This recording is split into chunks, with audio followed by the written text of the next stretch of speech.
टेढ़ी खीर तो टेढ़ी ही होती है, पर हमारी सबकी पसंदीदा खीर टेढ़ी कैसे हुई, आइए जानते हैं हमारी अगली राजस्थानी कहावत में। ये बात उस समय की है जब मोबाइल के और तेज चलती गाड़ियों के जमाने नहीं होते थे। तब लोग एक छोटे से गांव से बड़े गांव तक सफर करना भी बहुत बड़ी बात मानते थे। एक बार एक जन्म से अंधा व्यक्ति था जो बहुत ही छोटे से गांव से पास के बड़े गांव में आया था। वहां उसने बार बार लोगों के मुंह से खीर की अत्यधिक प्रशंसा सुनी, तो सोचा ऐसा क्या है इस खीर में जो लोग इतनी बातें कर रहे हैं। वहां उसने बार बार लोगों के मुंह से खीर की अत्यधिक प्रशंसा सुनी, तो सोचा ऐसा क्या है इस खीर में जो लोग इतनी बातें कर रहे हैं। बेचारे ने बचपन से सही से 2 वक्त की रोटी भी नहीं खाई थी, तो खीर खाना तो दूर उसने सुना भी नहीं था, और ऊपर से बेचारा जन्म से अंधा जो था, देखता भी कैसे। अरे भाई साहब, जनी खीर री था तारीफ कर रहा हो, वाह कसी वे। अब बेचारे अंधे की बात उस सही सलामत आंखों वाले व्यक्ति को बड़ी अटपटी लगी। खीर कैसी होती है, ऐसा सवाल कौन करता है भाई। अब बेचारे अंधे की बात उस सही सलामत आंखों वाले व्यक्ति को बड़ी अटपटी लगी कि खीर कैसी होती है, ऐसा सवाल कौन करता है भाई। फिर भी उस व्यक्ति ने बड़े प्रेम भाव से बोला, इसमें पूछने की क्या बात है, खा के देख ले। तब उस अंधे व्यक्ति ने बोला, ना, पूरी जानकारी के बगैर मैं कोई काम नहीं करता, तो भाई साहब मेहरबानी करके मुझे समझाओ कि खीर क्या भला है। अब भैया बेचारे उस अंधे व्यक्ति की जिज्ञासा स्वाभाविक थी, लेकिन दूसरा व्यक्ति समझ ही नहीं पा रहा था। वो बोला, भला कैसी भला, खीर तो खीर होती है, इतना भी नहीं जानता क्या। अंधा बोला, नहीं जानता इसीलिए तो पूछ रहा हूँ, आपकी तरह आसानी से हर बात समझ नहीं आती हम जैसों को, अंधा हूँ ना।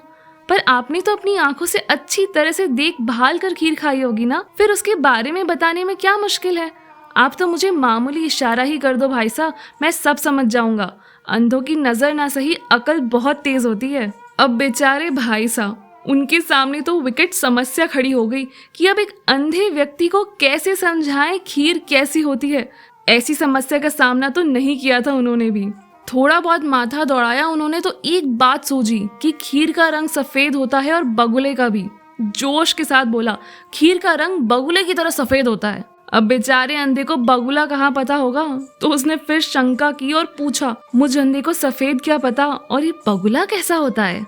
खुली आंखों को और अधिक उघाड़ कर उस आदमी ने कुछ देर सोच विचार किया, फिर अपनी कोहनी और हाथ को बगुले की गर्दन के समान टेढ़ी बनाई और कहा, बगुले की गर्दन इस तरह टेढ़ी होती है। अंधे ने फिर पूछा, किस तरह भाई साहब। फिर वह व्यक्ति बोला, थोड़ा पास आकर हाथ फिराकर समझने की कोशिश कर, सब समझ जाएगा। और फिर क्या था, अंधे ने 3-4 बार हाथ फेरा और उसे समझ आ गया। लेकिन वो अचरज में बोला, तो क्या खीर इस तरह लंबी और टेढ़ी होती है भाई साहब।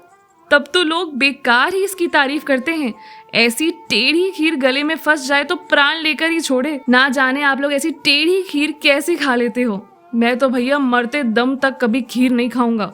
भगवान आपका भला करे भाई साहब, जो आपने मुझे पहले ही सचेत कर दिया। और उस अंधे व्यक्ति ने सचमुच गले में अटक जाने के डर से जीवन भर खीर ही नहीं खाई।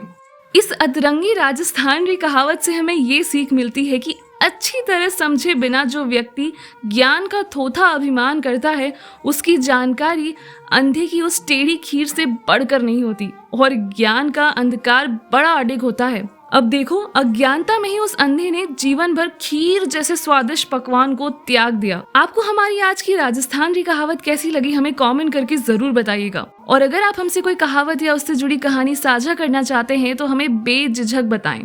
मैं मिलूंगी आपसे अगली कहावत और उससे जुड़ी अतरंगी कहानी के साथ। तब तक के लिए राम राम सा।